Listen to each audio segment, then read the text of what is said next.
We're having our brunch at Robinson's Manila. So food review tayo. What's the contents of your order? Basically, mushroom based, no? Tapos, mushroom, the enoki and the king. Then I have patanghon, pechay, enoki, crab claw.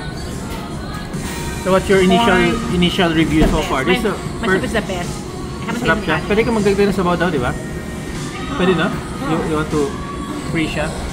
How about sa'yo, Hannah? Ano yung mga ingredients? Chicken. Chicken siya, base. May pork din yan. So far, okay naman. Lasa. Spicy siya, no? This is spicy. And of course, the best order for the day. This one, nasobrahan. Nasobrahan yung order because I was so preoccupied with filling my order with complete na mga mushroom to eh. Yung laman, marami siya.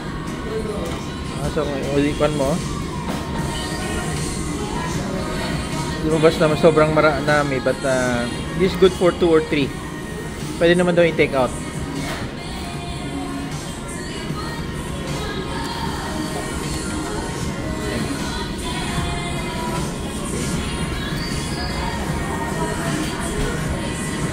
Additional. Magkado ko ng seasoning. For the eaters,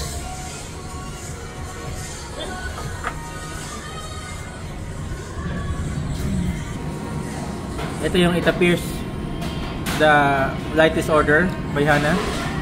That's the best. This one yung sa akin order good for 1 day na to eh. 600. Magkano siya? 600? Sa'yo 600 also, di ba? And 640. this is medyo nasobrahan kasi curious ako sa mga ingredients. The place is in Robinson's Manila. So, entrance ng Paura. Go right side siya, no? Just mga siguro less than 50 meters.